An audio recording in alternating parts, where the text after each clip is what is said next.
అన్నారా అందరూ బాగుండాలని నేను మా మమ్మీ ఉండాలి. ఈరోజు వంట చాలా రోజులైంది మీకు వీడియో పెట్టలే. ఈరోజు పెడుతున్నాను. ఏం కర్రీ అంటే గోరుచిక్కుడుకాయ, ఆనియన్, టమాటా, 3 పచ్చిమిర్చి, కరివేపాకు, శనగపప్పు.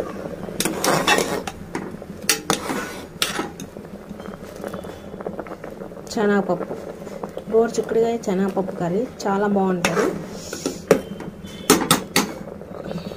ఇది శనగపప్పు ఉడుకుతుంది, ఉడకాని మళ్ళీ ఈ పప్పు కొంచెం ఉడికింది.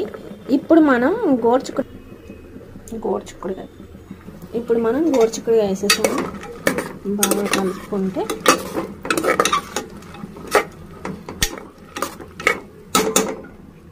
ఇప్పుడు ఇందులో ఆనియన్ కూడా వేస్తాం.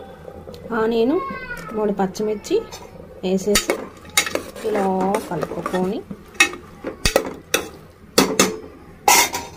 మూత పెట్టేది. ఇప్పుడు మనం టమాటా, కరివేపాకు వేసాము, కలుపుకోవాలి బాగా.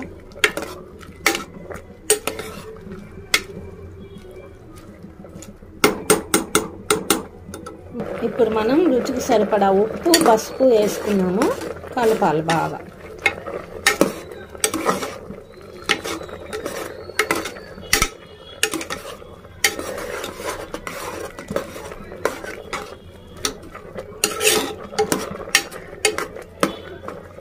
మనం కొంచెం అల్లం వెల్లుల్లి వేసుకున్నాము, కలపాలి.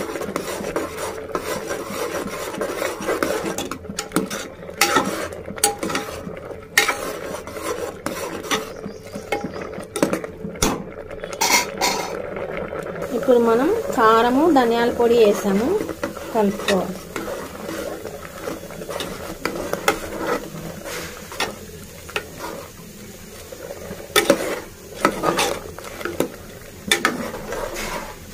మూత పెట్టుకున్నాము. దాంట్లో ఇప్పుడు మనం పోపు పెట్టుకున్నది ఇందులో పోసేసాము. ఇప్పుడు ఉడకాలి బాగా. ఓకే ఫ్రెండ్స్, ఎంతో టేస్టీ శనగపప్పు గోరుచిక్కుడుకాయ కర్రీ రెడీ అయిపోయింది. ఇంకా తీసి మనం సర్వింగ్ బౌల్ చేసుకోవడమే. మరో టేస్టీ వంటతో మళ్ళీ కలుద్దాం. కొత్తగా చూసేవాళ్ళు సబ్స్క్రైబ్ చేసుకోండి, పక్కనే ఉన్న బెల్ని టక్ టక్ అని కొట్టండి. Like and share, subscribe. మరో టేస్టీ వంటతో మళ్ళీ కలుద్దాం. అంతవరకు సైనింగ్ ఆఫ్. Bye bye.